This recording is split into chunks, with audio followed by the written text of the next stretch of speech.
Здравствуйте, Ростислав. Здравствуйте, Руслан. Совсем недавно вы сообщили, что подали заявку на вступление в Легион Свободы России, который входит в состав ВСУ. И, насколько я понял, ответ уже на этот запрос получили. Так ведь? Да, ответ положительный. Заявка принята. Мгм. Правильно ли я понимаю, что вы подавали заявку, ну, как бы на общих основаниях, как это может сделать любой человек, кто хочет вступить в это подразделение? Я подавал на общих основаниях, но, конечно, рассмотрение в моем случае было гораздо более быстрым, потому что я с Украиной работаю с государственными органами, с общественными организациями, с медиа, с батальонами русскими уже больше года. Очень плотно, активно, постоянно езжу, постоянно на линии фронта. Поэтому я и знаю многих руководителей и просто солдат и ребят из русских батальонов. Поэтому, конечно, они хорошо меня знают. И была проведена, естественно, проверка на полиграфе, потому что люди, которые приезжают с российским паспортом в Украину, значит, они вызывают подозрения и могут быть путинскими агентами. И Украина должна быть уверена в том, что это не путинские агенты, не агенты ФСБ, а люди действительно искренне а, а, антивоенно и антипутински настроенные. Мгм. А можно несколько слов о сути вот этого легиона? Как бы и людям, наблюдателям со стороны, как бы известны два таких крупных, что ли, структурных подразделения. Так называемый РДК, Русский добровольческий корпус, и, собственно, Легион Свободы России. Понятно, что в России эти все организации там и террористическими, и кем угодно признаны. Вот. И в связи с ними, или как минимум в связи с одной из них, всякий раз идет упоминание бывшего депутата Госдумы Ильи Пономарева. Вот здесь хотелось бы уточнить, что из этого правда, что неправда, кто с кем связан, кто с кем не связан, как говорится.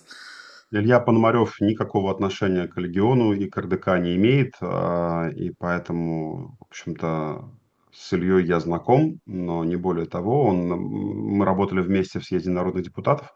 Потом съезд народных депутатов по каким-то причинам мне неизвестным, потому что я в этом заседании участия не принимал, Илью исключил из состава руководящих органов, и, я так понимаю, самого съезда тоже. И поэтому он сейчас и к съезду не имеет отношения, насколько я понимаю. Но он организовал свой какой-то альтернативный съезд, и вот он занимается в Америке работой я так думаю, с теми американскими органами, организациями, которые, в общем-то, выступают против политики действующей украинской власти. Поэтому с этим человеком у меня личных разногласий каких-то и ссор не было, но политически я не согласен с тем, что надо сейчас критиковать страну, израненную войной. Там есть руководитель, у которого высокий рейтинг, которого люди поддерживают, и поэтому сейчас этим заниматься деструктивом нельзя. Сейчас единственное, что может сделать нормальный российский оппозиционер, это поддерживать всеми силами, в том числе вооруженную борьбу Украины за свободу, потому что Украина, я знаю это очень хорошо, побывав там уже 100 раз за последний год, что она точно ни в чем не провинилась. Все то, что ей приписывают и всякие мерзавцы из Кремля, и всякие мерзавцы, которые рядятся под либералов, типа Латыниной, все это неправда, и они ничем совершенно не заслуживали того, что с ними делают. И поэтому вот просто как бы чувство справедливости как бы должно нам диктовать только всеобъемлющую поддержку Украины, без вот этого виляния задом, которое присуще, к сожалению, в значительной степени и либеральной нашей тусовке о том, что ну все же наша страна, но все же к Украине тоже есть вопросы, но все же они часто ошибаются. Это все меня не устраивает, потому что я знаю правду. Мгм. Ну, мне тоже кажется, что по поводу там ошибок, почему бы и нет, ошибаться имеют право кто угодно, но вопрос в том, кто это все начал, он в любом случае имеет только один ответ, и тут вариантов быть не может. Но, возвращаясь к вступлению все-таки, как я понимаю, заявка одобрена, и теперь можно уже, в общем-то, выезжать, скажем так, на место событий, так ведь? Ну, это не так быстро. Сейчас еще оформляются документы на этот выезд. То есть, когда я ездил туда как журналист, там был механизм, когда оформляется определенного рода правительственная телеграмма, и человек может заехать с журналистскими, значит, задачами туда. Но когда ты едешь с теми задачами, которыми сейчас я заезжаю, соответственно, меня не могут пустить по такому документу. И сейчас надо, чтобы сначала у меня была оформлена виза, а потом с этой визой я приезжаю в Киев, оформляю уже себе вид на жительство. Я не знаю, могу ли я рассказать такие мелкие детали. Тут вроде ничего такого страшного нет. В общем, и когда у тебя уже есть вид на жительство, тогда ты можешь стать военнослужащим, по сути, ВСУ. Вот только при наличии таких документов. То есть без таких документов ты таковым быть не можешь, потому что тогда на тебя не будут распространяться, ну, элементарно гарантии того, что тебя вылечат, если тебя ранят. Мгм. Вот. Ну да, понятно, что это формальности, которые должны быть. А Да. по сути, если сложно представить вас, человека, который не имеет отношения к армии, к вооружению и, в общем-то, имеющему репутацию пацифиста, да, даже вот если возьмем прошлое, как бы, в общем, представить себе Мурзагулова и военную службу как-то сложно. Какие вообще намерения, что там делать? И, может быть, уже есть какие-то договоренности о том, чем конкретно надо будет заниматься? Пока таких договоренностей нет, то есть если ты пишешь такое заявление, значит, ты согласен с тем, куда тебя определят. То есть здесь выделываться не получится. Другое дело, что, конечно, действительно у меня есть сложность значит, с убийством возможным кого бы то ни было, потому что я единственный раз же был в жизни на охоте, и я никому из родственников не позволил выстрелить в зверей, которые почему-то вот встречались нам на этой самой охоте. Так вот не повезло мне. Вот, я понимаю, что это не моя, значит, я не могу как бы это сделать, потому что, ну, у меня есть какой-то порог психологический, поэтому если бы я встретился там даже там, я не знаю, в окопе и напротив меня стоял бы Путин, который главной является причиной вот этого массового убийства людей, который, по сути, является маньяком и главарем бандформирований, я бы, наверное, не смог выстрелить, потому что, ну, как бы вот у меня есть такой вот барьер в голове. Но задача не всегда связана с выстрелами по конкретному врагу. Я могу приносить пользу и в каких-то других направлениях. У меня все хорошо с аналитическими способностями. Я хорошо знаю какие-то, значит, организационные вопросы и там многие другие. У меня четверть века опыт работы в достаточно серьезных управленческих позициях, поэтому все, что я смогу делать, я буду делать. Скажут, что надо ну, куда-то ближе к передовой, значит, буду ближе к передовой. Я там уже бывал и неоднократно, и рисковал сам. То есть самому рисковать проблем у меня никакой нет, потому что, ну, это как бы твоя жизнь, это твое дело. Вот, поэтому с нахождением рядом с линией фронта или на линии фронта у меня проблемы нет. А с тем, чтобы в кого-то выстрелить, проблема есть. Ну, наверное, как бы у многих они были. Может быть, это решается каким-то обучением.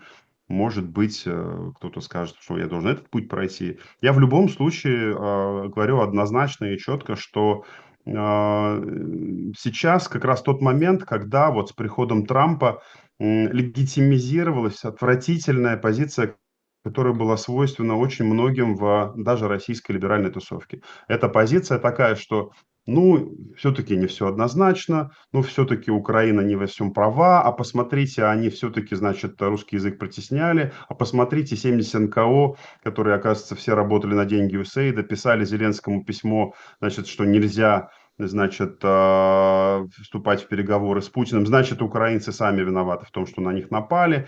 Вот это вот сейчас позиция, которая, к сожалению, стала модной. И сейчас очень много этой позиции стало в российских, даже как бы вроде формально не пропутинских СМИ. У нас сегодня есть вот этот вот омерзительный альянс Латыниной с Кацом, которые так или иначе один понежнее, другая пожестче отстаивают эту позицию. Меня это категорически не устраивает. То есть, если уж мы все уехали из дома, если мы делаем какие-то серьезные вещи для того, чтобы дома когда-то что-то изменилось, и для того, чтобы в Украине справедливость восторжествовала, то может быть только одна позиция – максимальная поддержка Украины вместе со всеми ошибками Украины, вместе со всеми ошибками Зеленского, вместе со всеми ошибками украинских общественных организаций, которые, безусловно, наверняка были. Но еще раз, все это называется политикой. В политике ошибки случаются, и никогда никто в Украине не делал ничего, что заслуживало бы прилетов бомб по головам не только мирных жителей, на самом деле. И головы ВСУшников– это тоже головы таких же мирных жителей. Я их всех знаю, я с ними общаюсь. Ко мне они подходят прямо в Киеве или где-нибудь на линии фронта подходят переговорить, пообщаться, поделиться чем-то, рассказать как бы и что, как. Они почти все, с кем я общаюсь, это сотни людей. Это точно такие же мирные жители еще год, два, три назад. И поэтому говорить, что нет, вот ВСУ поддерживать нельзя, мы же не комбатанты. В каком смысле ВСУ поддерживать нельзя? А кем Украина должна воевать? Она должна воевать, она что, должна, ну, как бы мирный протест против Путина, что ли, вывести? Фонариками посветить? Походить, как по Берлину, где-нибудь по Вовчанску или по Покровску и сказать, что, ах, как нехорошо, мы возражаем против того, что Путин, значит, убивает сотни тысяч людей и лишает крова и рушит страну целую вместе с ее инфраструктурой. Так, что ли, надо делать? Да нет, надо делать вот так, как я говорю, надо делать. Мгм. А как относятся украинцы, те же самые ВСУшники или просто украинцы, к вам как к человеку с определенной биографией, назовем это так? Я к чему этот как бы разговор клоню? К тому, что есть определенный скепсис в отношении ваших поступков, дел, заявлений со стороны определенной части так называемой либеральной общественности, да, которая настроена вроде бы антивоенно, антикремлевски, антипутински. Эти люди так или иначе, ну, скажем так, ставят под сомнение многие начинания, в частности, в медийной сфере, которые длятся вот уже какое-то продолжительное время. И сейчас, на фоне новостей о том, что Мурзаголов собирается вступать в ВСУ, как бы особого ажиотажа, что ли, и какого-то оптимизма я не заметил среди тех, кто успел это прокомментировать. Вот понятно, что у вопроса две части. Отношение ко всем этим людям со стороны как бы российской оппозиции и все-таки то, с чего я начал. А украинцы, они задают вопросы. А не вы ли виноваты в том, что это произошло? А можно ли вам верить? Вот как с этим обстоят дела? Вот это на самом деле тот миф, который им очень любит жестикулировать, вот эта так называемая российская оппозиция, к которой я отношусь как минимум к половине из тех, кого я из них встречаю, я отношусь с глубочайшим презрением на самом деле, потому что они не заслуживают никакого уважения, они не сделали в своей жизни ничего хорошего, они всю свою жизнь сосали гранты, еще втихаря сосали деньги и у Кремля, и поэтому они, собственно, и не хотели, чтобы я тут появился, потому что я дохрена о них знаю, со многими пересекался, и пересекался со многими, в том числе и ФБКшниками. Знаю о многих деталях их биографий. Там есть похлеще моих деталей вещи. Я занимался тем, что я работал рядом с федеральными органами власти, я занимал руководящие посты в ряде целом госкорпораций, и в госсекторе был консультантом в больших проектах. Это моя вина, безусловно. Я свой кирпич вложил в основании этой вот безумной путинской власти. Я действительно работал на ее рейтинг. Я это делал до тех пор, пока не понял, что это не просто жулики, это банда убийц, это массовые убийцы, это маньяки. И я с ними работать в ту секунду, когда я это понял, перестал. И максимально радикализировал свою позицию еще и потому, что я чувствую эту свою вину. Эти все деятели свою вину не чувствуют за то, что брали деньги у Суркова, у Володина, у Сечина, у этого Чемезова. Да там такой длинный ряд, на самом деле, у кого брали наши оппозиционеры. Сейчас они вон перекрасились, опять денежки в Москве получили, потому что из Америки ручеек начал пересыхать. И начинают вот эту свою возню о том, что а украинцы, кстати, там всем русским вопросы задают, а чего вы не свергли своего Путина? Это же известный нарратив, который распространяют псевдороссийские оппозиционеры. На самом деле это нарратив чисто стопроцентно кремлевский. Украинцы никогда такого ничего мне не говорили. Украинцы, все те, кого я встретил, а это, наверное, в общей сложности уже тысячи людей, если взять и ВСУшников, и просто людей гражданских, они всегда смотрят на твои поступки, потому что украинское общество сегодня, почему я так полюбил эту страну, полюбил это общество, потому что оно очень зрелое. А там вот это гражданское общество, оно действительно вот с потом и кровью, оно выстрадано, оно поднялось, оно стало очень крутым. Вот это, если говорить терминами деньги, значит, люди– это новая нефть, да, то там вот это, наверное, самое, вот это Саудовская Аравия тогда, значит, сегодня. Потому что там люди вдумчивые, там люди которые являются общностью очень серьезной, очень целеустремленной, абсолютно лишенной на самом деле вот тех вещей, которые еще там недавно существовали. То есть вот эти все разделения, Восток-Запад, там религиозный, там все это закончилось. Там в окопе я вижу людей, которые, значит, тут этот украинец, этот русский, этот молдаванин, этот вообще поляк, я имею в виду этнически, все при этом себя считают украинцами, и попробуй кому скажи, что он не украинец. Он тут на тебя может посмотреть очень хмуро. Но потом, когда ты объяснишь, не, я имею в виду происхождением, родича там, там это самое, кто у тебя там это, батьки. Вот. И вот это вот очень здорово на самом деле. Это то, чего еще многие десятилетия не будет в России. И именно поэтому я с большим удовольствием вношу свой вклад посильный уже достаточно долго, уже второй год, вот, в победу Украины, в победу ВСУ обязательно. И собираюсь делать это еще более активно, гораздо более активно с тем, как я туда перееду и окончательно, официально зафиксирую свой этот статус. А что делать с теми негативными, скажем, прогнозами, которые стали все чаще звучать на фоне политики американской администрации во главе с Трампом? Ну, то есть таких вот оптимистичных заявлений антивоенно настроенных политиков стало меньше. Тех людей, кто еще недавно говорили, что вот если еще поднажать, то путинская система посыпется. А тут посмотришь, вроде как теперь у Путина такой могущественный союзник, который давит на Украину, и, по крайней мере, все идет к тому, что может быть зафиксирован нынешний статус-кво, а это ни разу не поражение путинского режима. Да, вон у нас некоторые либералы сейчас начали писать и готовить уже общественное мнение к тому, что да Путин еще 10 лет просидит. Смотрите, он какой красавчик, какой сильный. Байден чуть не стал президентом, значит, 82, а 82 Путину будет только через 10 лет. Почитайте, он товарищ Крашенинникова.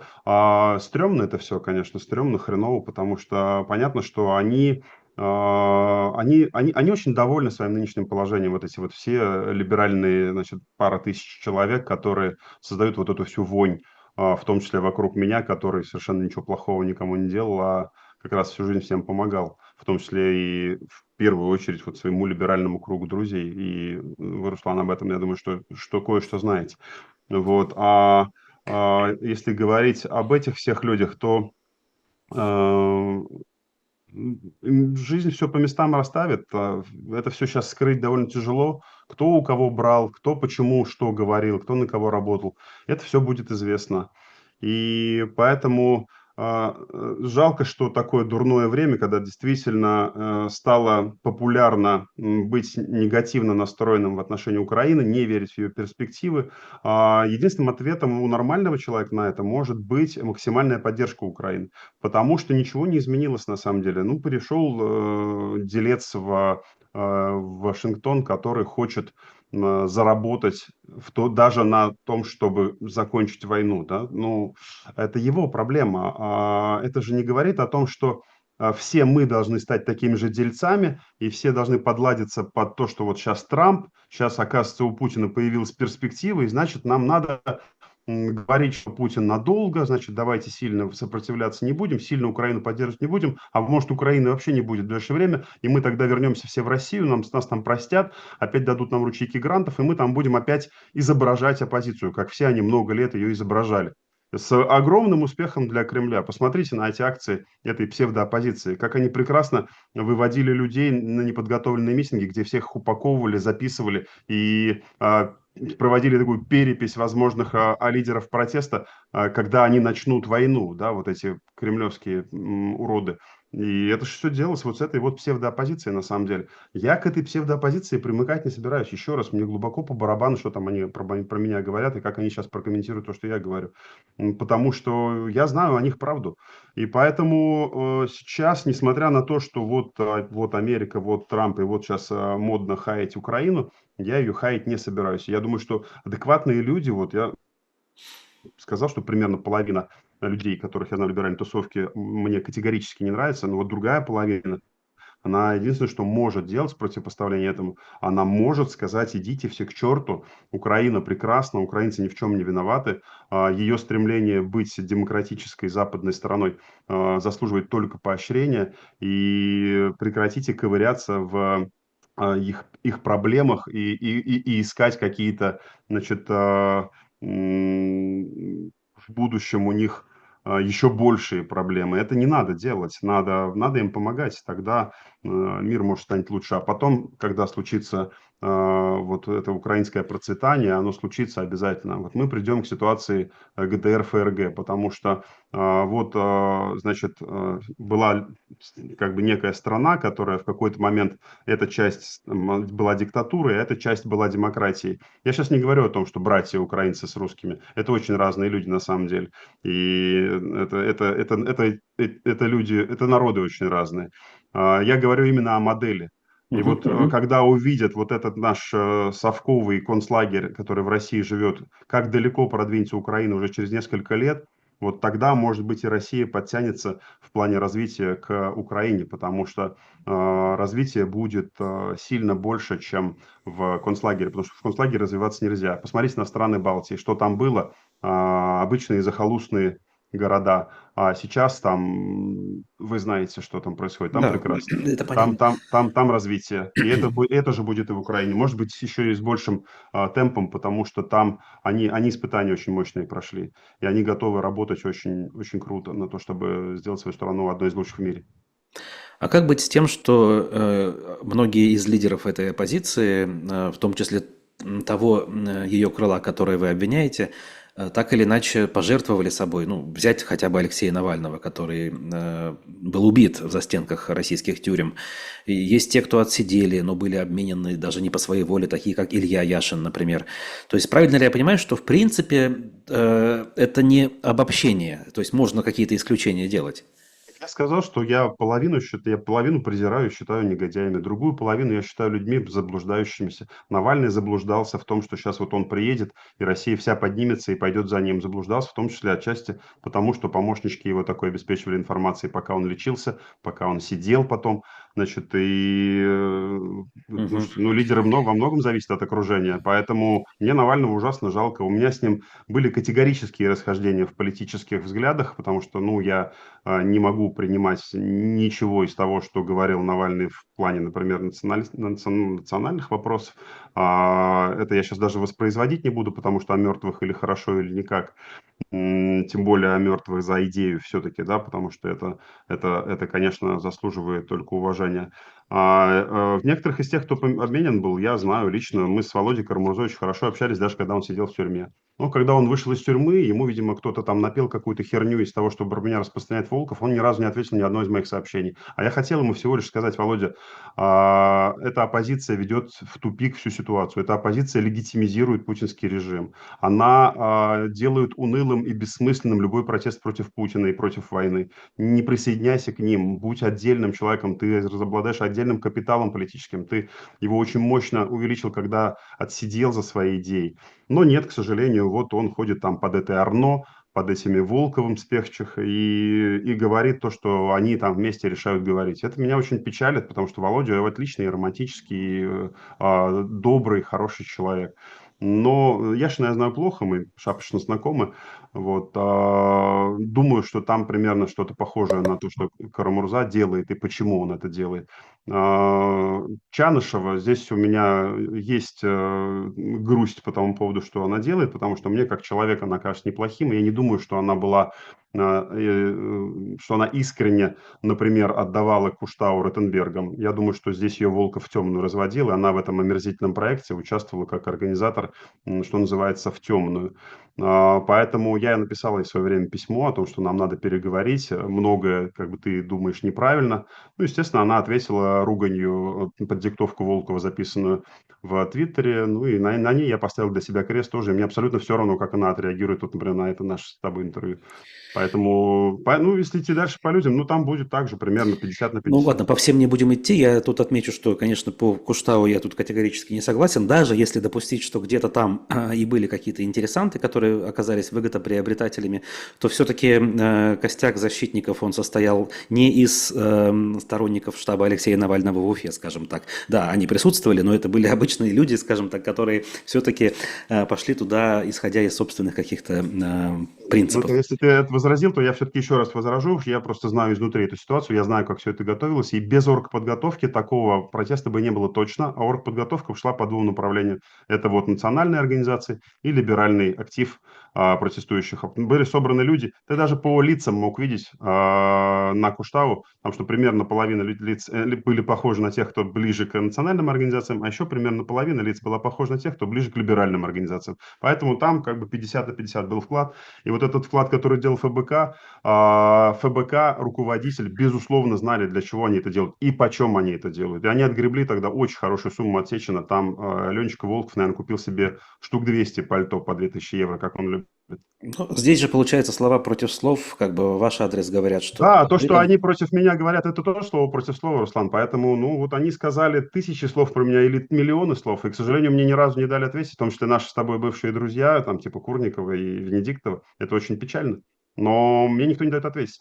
И когда я говорю, часто никто не берет мои слова, а их слова берут. А я утверждаю, что это было так, и это было так на самом деле. И история это покажет, что так оно и было. Мгм. Вот из последних упомянутых фамилий я буквально по одной хочу немножечко заострить внимание. Это Мария Певчих, которую, по поводу которой недавно вышел фильм у вас на канале, и где сказано, что она, в общем-то, не та, за кого себя выдает, потому что Нет, в не так. биографии есть, скажем так, не самые однозначные моменты. Это дипломная работа с Александром Дугиным, где, в общем, странные с сегодняшней точки зрения тезисы ею были написаны. И вот в этом смысле я как бы хочу сравнить, а не одно или то же самое? То есть, как бы у нее в прошлом есть как бы неприятный биографический момент, и у вас есть. Она передумала, скажем так, да, встала на светлую сторону, и вы встали. В чем разница? То есть, какой смысл ее в чем-то обвинять, если плюс-минус одно и то же? Руслан, вы абсолютно правы.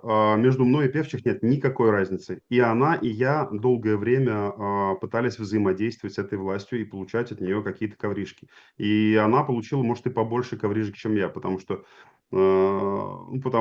можно посмотреть, как элементарно живу я и как она, как бы, да, и там это очень большая разница в доходах. Вот, в десяток раз, я думаю, наверное. Но просто разница в том, что я это говорю, что я был мудаком, когда я все это делал, а она говорит, что она всегда была супер классная, что она никогда всего этого не делала, что весь этот диплом, он вообще такой здоровский. Ну да, там есть имперские сентенции. Ну и что? Мне пишут про это либералы. Слушайте, с этими своими либеральными имперскими сентенциями идите в хуй, пожалуйста, либералы. Никакие вы не либералы. И в ты, Певчих, тоже, если ты считаешь, что это нормальная дипломная работа, от которой не надо открещиваться, и по поводу которой не надо хотя бы извиниться перед людьми, перед украинцами хотя бы, потому что она свой кирпичик, как я вложил свой кирпичик в рейтинг вот этого безумного фашистского режима, который стал убивать сотни тысяч людей, она точно так же вложила кирпичик в основании идеологии вот этой вот имперской, в том числе антиукраинской. Она вложила этот кирпичик, и она это признала где-нибудь, да хрена лысого. Вот в этом разница между мной и ней. Вот, и больше нет разницы. Мгм. А, Так или иначе, есть это самое прошлое, и оно дает о себе знать, например, в виде того, как нынешняя политическая система, силовая система, скажем так, преследует. Насколько я знаю, есть уголовные дела на родине, и не одно. У меня-то, да, у Да. меня два уголовных дела, я в розыске в российском, международном.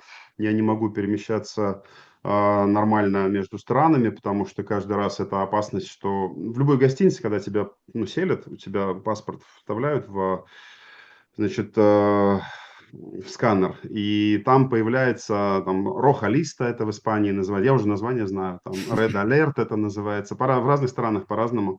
И там начинают они автоматом нажимать кнопочку, полиция знает, что приехал разыскиваемый человек к ним в гостиницу, приезжают, беседы ведут. Я сам беседы такие не проводил, один из тех, кто проходит по делам сходными с моими, была такая ситуация, он провел сутки человек в этом самом.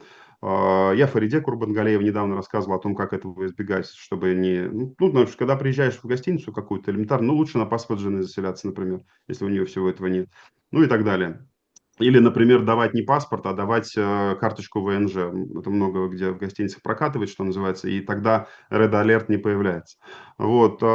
Все это есть. Это плата за то, что я с ними работал. Они считают меня особо неприятным человеком, потому что я с ними работал, и они мне до конца прислали сигналы, мне звонили серьезные люди, лично на контакте, которые с там, царем, как они его называют, и говорили: слушай, ну ты же профессиональный человек, ты же можешь ко всему спокойно относиться. Здесь много работы, возвращайся, зарабатывай, никто не против.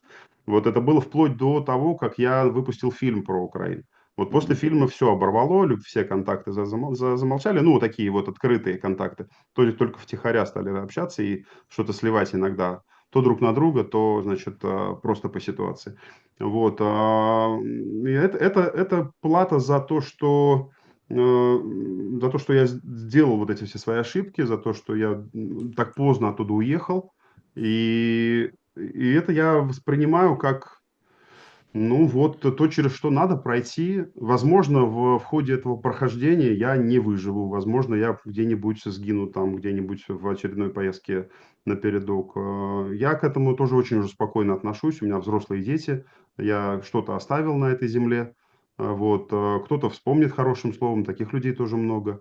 Вот. Но делать надо то, что чувствуешь правильным, а не сидеть и не выгадывать, как будет, если я вот так поступлю, а как будет, если я...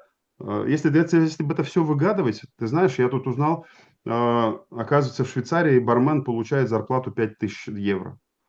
Это в 3 раза больше, чем я зарабатываю сейчас, и по-прежнему в несколько раз меньше, чем то, что я зарабатывал в России.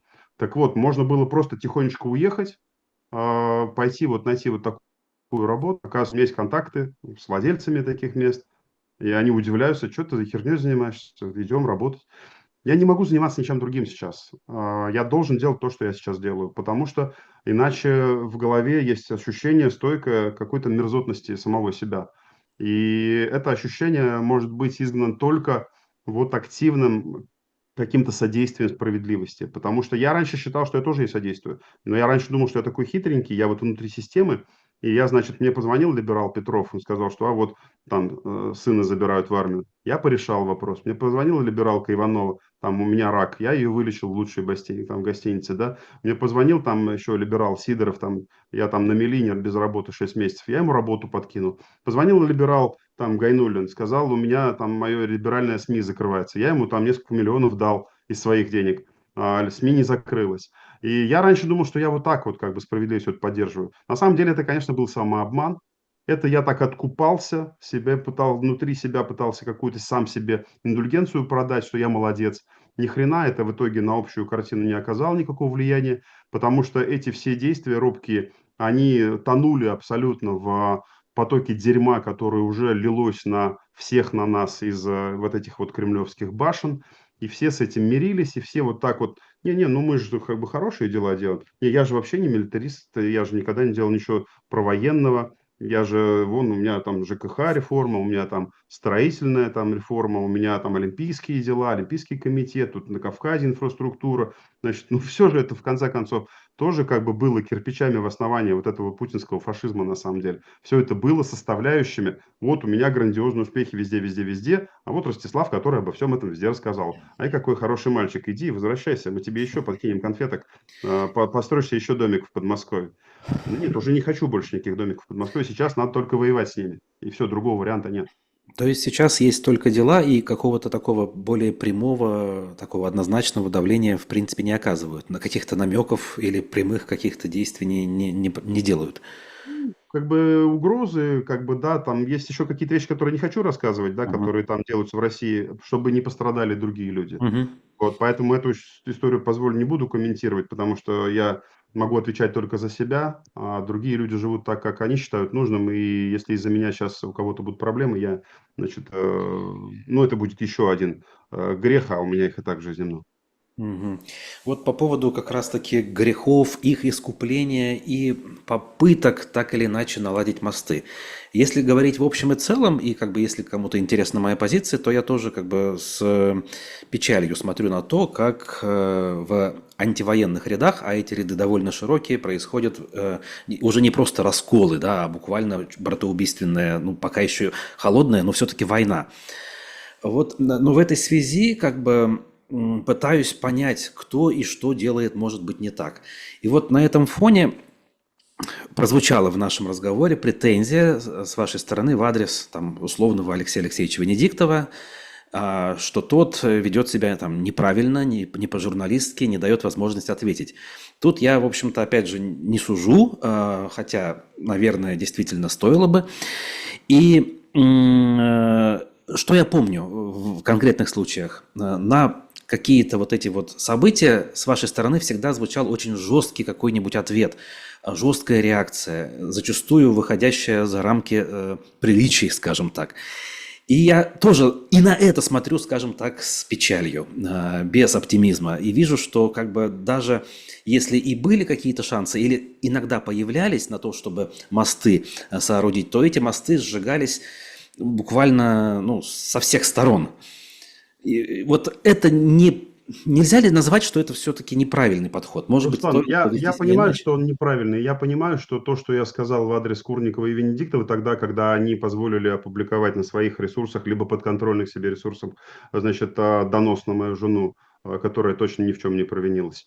Значит, именно донос, потому что это было в момент подачи документов на ее ВНЖ, прям в момент. Это было прям вот вовремя, более вовремя невозможно это представить, потому что, ну, скорее всего, кто-то рассказал из тех, кто с нами еще и общается. Вот в этом еще ужас ситуации. То есть это, конечно, отвратительно. Это просто ни в какие ворота не лезет. То есть человек тебе смотрит, на тебя улыбается, там, сидит у себя дома, там, в гостях и так далее, а потом помогает написать на тебя донос. Это фантастика, конечно.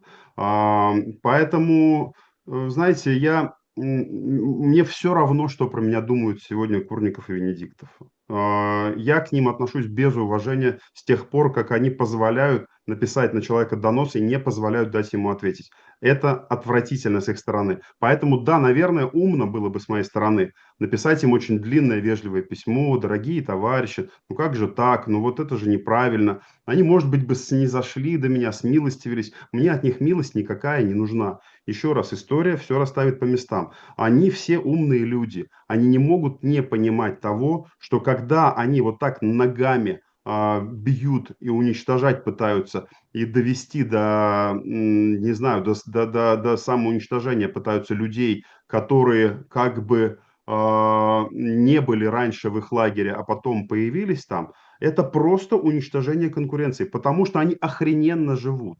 Потому что они очень хорошо, богато и спокойно живут. Что Венедиктов, что Курников, что Волков, что Кац, что это Латынина, прости господи, и так далее. Поэтому зачем мне с ними о чем-то разговаривать? У них позиция не изменится. У них все по кайфу, и им не нужно там ничего, чтобы менялось. В том числе, упаси Господь, чтобы для них сменилась власть когда-то в России, или чтобы закончилась война. Да у них же жизнь станет хуже. Они станут одними из многих. А Ну, тут я сейчас бы не они... согласился. Про Они некоторых людей я все-таки знаю чуть более-менее подробно, и там не все так хорошо. А Руслан, ФБК Руслан, и КАЦ вообще по разные стороны баррикад. Руслан, да это как бы формальная разница баррикад. Они воюют за одно и то же бабло, на самом деле. Этот КАЦ и это ФБК. И друг друга гасят только по причине того, что они друг другу конкуренты большие. Вот и вся история. На самом деле все Неужели абсолютно так одинаково. плохо? Ну, я понимаю, что есть какие-то амбиции, там какие-то характеры не сходятся, но неужели за деньги? Ну, не хочу я в это Руслан, верить. ну они не могут не понимать, они все умные люди, они не могут не понимать, что все то, что они делают в адрес таких, как я, в адрес себе подобных, в адрес друг друга, что все это прямо и непосредственно помогает Путину, помогает его войне, мешает Украине. Они не могут не понимать этого. Я 3 года стоял как боксер с руками опущенными вниз и не отвечал никому из них, потому что думал, ну блин, когда-то они должны образумиться, ну, когда-то они должны понять, что ну как, если же наш враг Путин, если наш враг война, если наш друг Украина, но я просто в конце концов понял, что нет, это все не так, что они это понимая, делают все то, что они делают. И поэтому я понял для себя, что единственный возможный способ – это прямо помогать Украине. И вообще забить хер на всех этих Кацев, Волковых, Латыниных и Курниковых. Э, На сегодняшний день есть ли понимание, когда все-таки плюс-минус можно будет выехать в Украину и уже сообщить о том, что это случилось с места событий, чтобы это все-таки не было планами, а было уже Мне фактом? буквально сегодня утром звонили, я в эту пятницу подаю документы на визу, там им говорят, что будет быстрое рассмотрение, потом нужно доехать до Украины, там подать документы на вот постоянный документ на жительство, и после этого уже приступить к исполнению, соответственно, служебных обязанностей. Мгм. А в связи с тем, что сейчас какой-никакой переговорный тренд наметился, там нет каких-то тормозов, отсрочек, типа «А давайте посмотрим, подождем». Нет, там никто в это особо не верит, и там все готовятся к... Там всегда будет на очень высоком уровне подготовка военная, и содержание, собственно, войска украинского, оно всегда будет в высокой степени готовности, потому что все понимают, что пока рядом находится Путин, пока рядом находится вот эта агрессивная банда, потому что действительно это же не власть на самом деле, то, что происходит последние 3 года, показывает прямо, что это бандформирование, которое узурпировало власть, потому что это же массовое убийство, все то, что они делают. И это никак не связано ни с какими интересами государства и чем-то еще. Государство они опустили ниже плинтуса, они уничтожили все перспективы России на долгие десятилетия вперед. Вот, и поэтому вот пока эти бандиты у власти, конечно, всегда будет напряжение, всегда будет, грубо говоря, с кем воевать там. И поэтому и люди, которые умеют воевать или умеют думать, они там нужны будут всегда. Поэтому я не собираюсь оттуда сбежать по какому-то поводу, что а вот перемирие, а вот давайте что-то еще. Нету. Будет в любом случае необходимо воевать за Украину, даже если формально будет какой-то мир. И я буду воевать за Украину, потому что я для себя, я потерял свою родину, я потерял 99% своего общения, которое было раньше. Я увидел, что уехавшие россияне, они для меня не свет в оконце, не ориентир и не тот круг общения, который бы мне хотелось, и не те люди, с которыми вместе можно делать какие-то добрые, важные дела, потому что они занимаются каждый своим крысятничеством так или иначе. Ну, не каждый, я половину, да, уже сказал, вот половина из них. Значит, и поэтому с ними как бы я не хочу сидеть и разбираться и доказывать всем, что я хороший или там, что я не верблюд. Мне наплевать, что кто там, что обо мне думает. И поэтому я вот для себя сторону очень четко выбрал. И я буду воевать там, драться как бультерьер со всеми теми, кто против этих людей. Спасибо большое. С нами был человек, вступающий в ряды ВСУ, Ростислав Мурзагулов. Спасибо.